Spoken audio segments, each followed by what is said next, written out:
Television and film are two extremely influential factors in society today. Ideally, TV and film would be a direct representation of the people we see around today. But what happens when art doesn't exactly imitate life? The LGBTQ+ community is one of the most underrepresented minority groups in media. While there is some type of representation, there is a huge lack of LGBTQ+ characters in TV and film in the United States. In order to further my research, I gathered the testimonies of the following FSU community members. Hello, my name is Jamie Cochran, and I am from the Center for Diversity and Inclusiveness. Jacob Champagne, I am a sophomore. My name is Natasha, I am a senior. Ashley Jacobson, I am a sophomore at Fitchburg State. Emily, I am a sophomore. Ash Stone, I'm a junior. Travis, I'm a junior. Jenny Muse, I'm a junior and I identify as bisexual. Pansexual. Homosexual. Agender. Non-binary, bisexual. I'm a pansexual. A homosexual. A transgender female.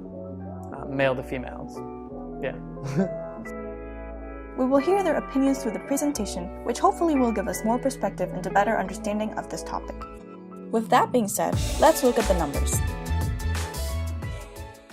When looking at the 126 movies from major studios in 2015, 22 had LGBT characters. That's 17.5%, which means that 82.5% of movies are telling queer people that they don't exist.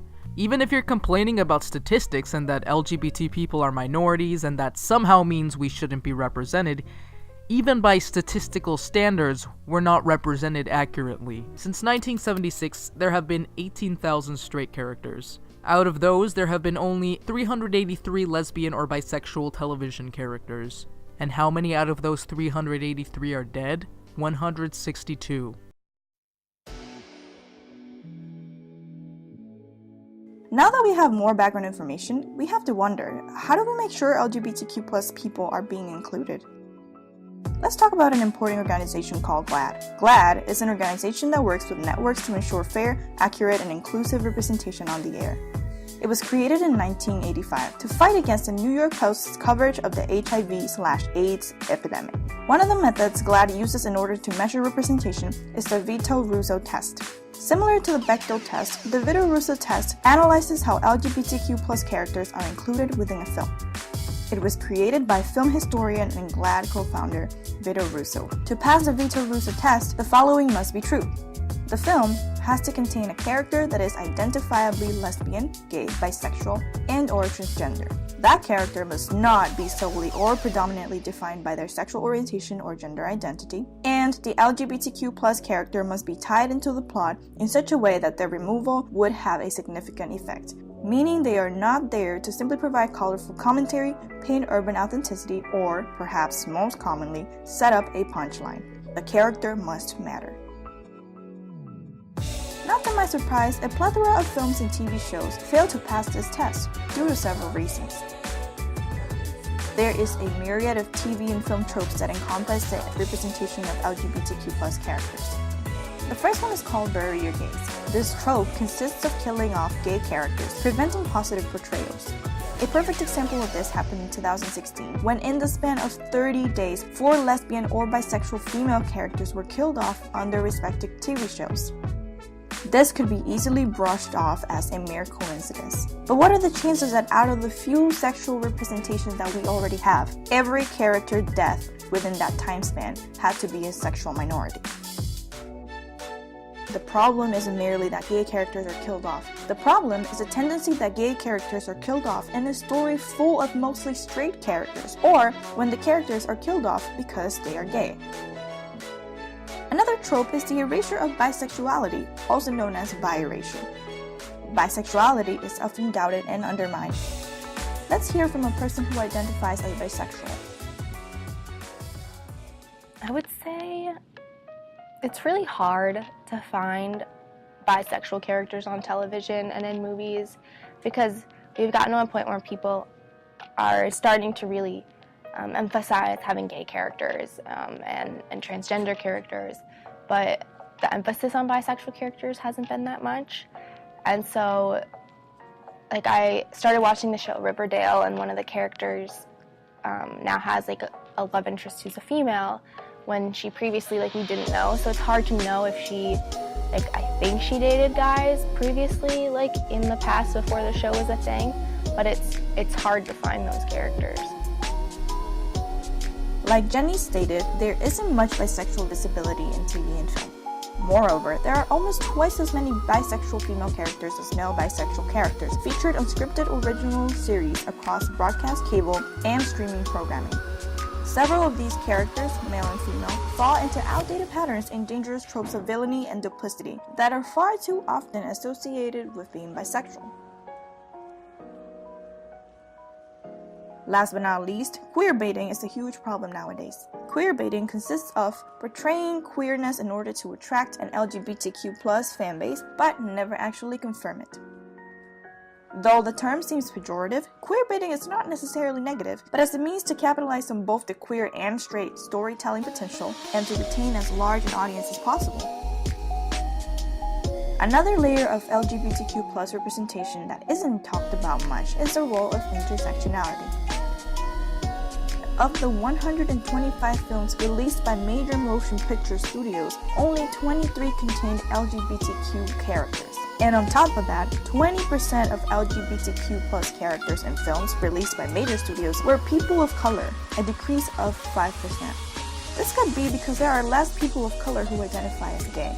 However, there is also a huge erasure problem with LGBTQ+ people of color. Let's look at this golden example, the Stonewall movie controversy. In 2015, there was a movie released about the very famous Stonewall riots, which are known as the historic uprising at the Stonewall Inn in Greenwich Village, which sparked the modern LGBTQ+ movement in the United States. The movement was mainly sparked by trans woman Marsha P. Johnson, who happened to also be African American. Stonewall was mainly led by trans women of color. However, the movie chose to take a different path, introducing a cis white gay male as its protagonist and moving Marsha P. Johnson to secondary character status.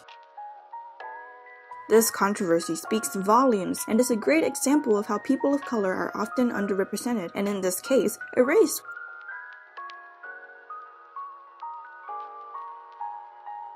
After speaking of the negatives, we have to wonder, are there any positives? While there are tons of negatives, not everything is bad when it comes to sexual minority representation. Take a look at TV shows like Modern Family, Orange is the New Black, and The Fosters, where there are positive portrayals of gay characters. Furthermore, celebrities like Ellen DeGeneres have paved the way for new opportunities. Let's take a deeper look into what Ellen's career means to the community. Why did you think it was necessary for you to come out? You know, you've read some of the mail. People say, so if you're going to, why not just let that be your business? Why was it necessary for you to come out, tell the public? Why was it necessary for the character to do so? Because it's okay. Because it is okay. I did Oprah's show, I did the cover of Time magazine, and I did a Diane Sawyer interview. That's all I did. That's all I planned on doing. But because it became such a huge cultural thing and 45 million people watched it, and then people all around the world talked, and then an article was written, and then another article was written, and then an article was written on that article, and then everybody got so sick of it, it got to the point where even Elton John, who I'd never met in my life, Elton John said, "We know you're gay, shut up and be funny." And I was like, you can imagine how much that hurt me, because I was like, I don't even know, I hadn't even said anything. I'd done 3 interviews. It's funny because all along that was my biggest fear, is that it was going to get canceled. And I was not told that it was canceled. I was told through an assistant who read it in the trades. It's no different than adultery. It's no different than, robbing, stealing, lying, cheating. We all have things that are wrong with us, and we all do things that are wrong. That's you saying that it's wrong. Look at all the millions of gay people in this country who don't think that being gay is wrong. So we should accept it, though? Why? Then it was all kinds of other lessons of learning what it's like to not be loved and to be the butt of everybody's joke on television and in magazines. And so I had to learn what that feels like, to not let things like that get to you. I never wanted to be an activist. I just wanted to entertain people. I just wanted to make people feel good. I remember the first letter I got where somebody said I saved their life, that they were going to kill themselves, and that they didn't because of what I did. But since I've witnessed the discrimination and the double standards and heard about the statistics for gay teen suicides, I've had to rethink that. And so if by standing up for what I think is right makes me an activist, I'm an activist.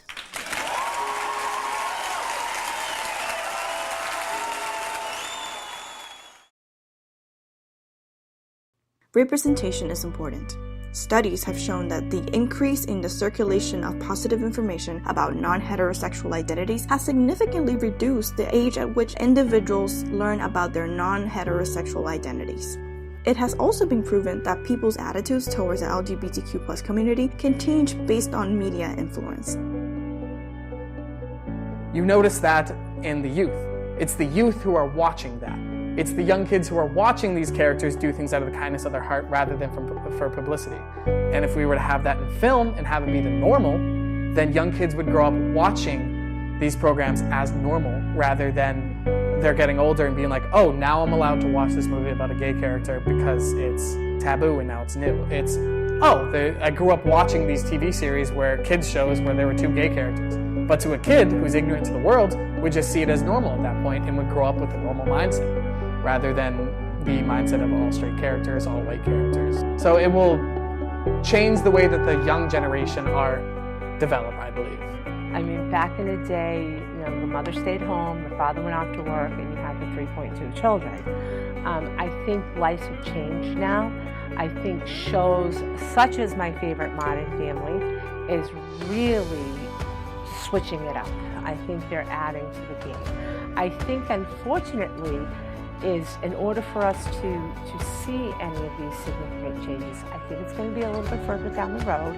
And I just wish that there was no stigma, that like if we're going to portray an LGBTQ person in a movie, don't make that the ta-da of the movie.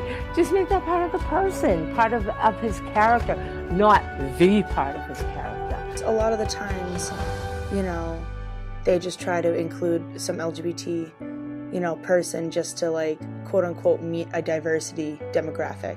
They don't genuinely try to include them in the story. A lot of the times they're not open about their LGBT characters until like somebody criticizes someone for not being gender inclusive, sexuality inclusive.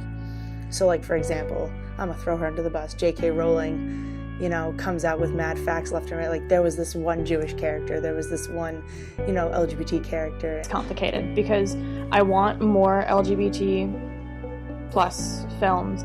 I want more LGBT plus films that explore the more obscure identities. But I want films and filmmakers to make them that will portray them well and portray them correctly. And there are a lot of filmmakers out there that just sort of, turn a blind eye to transgender actors when casting for transgender characters, and will try to cast heterosexual people for homosexual roles. And I think that's a problem. So until the film community is ready to take the step and start casting appropriately for roles, I don't know if I necessarily want to see more LGBT films. I think it would definitely at least make it more into people's minds. It would make people either think about it, or, if some adult saw this and then there's a gay character in the background, maybe in the back of their mind they're like, okay, like it just, the more they see it, the more accepting of it they are, whether or not they want to be, honestly. Like, in their head, they're just going to be more accepting of it the more they see it. Even just from what I've seen of like videos where they like teach a kid like what a drag queen is or something like that. Like, the kid at first might seem like slightly uncomfortable, but like by the end of the conversation they're fine and they're accepting, and now they learn something from it. It's good to be able to point at something and say, me, that's me, I want to be that, I can be that, I can do that. It's a lot harder to do that when nothing on TV represents you. I know it's not particularly LGBT, but with Black Panther came out, a lot of black youth were able to look at it and say, I can be a superhero. And it's really important for all demographics to be able to do that, not just white people or black people, but sexual minorities too. I think that when it comes to people being interested in certain characters, it has to do with sort of an inner feeling of wanting to see a piece of them in somebody else. Being able to see an actor or an actress play this random character, sure, that character isn't real, but the concept of that character and what they're going through and their morals and their upbringing, that's all man-made in the writing process and, you know, character development. But it's the idea of all the different possibilities, the fact that there's an endless amount of DNA sequences on this earth and there's all these different types of people that in their own way have a piece of all those many possibilities that brings them to the theater and makes them want to see, hey, you know, I'm finally able to see this small aspect of my life in somebody else rather than just having to go through it on my own. So there you have it. There is no doubt that a lack of sexual minority representation is prevalent in the United States film and TV world. However, if there is anything I'd like you to take with you, is that there is always hope and a lot more room to grow. Content creators today are striving to make more inclusive and accurate representations, both on screen and behind the scenes, which in turn will cause a media revolution that will allow us to see a lot more diversity.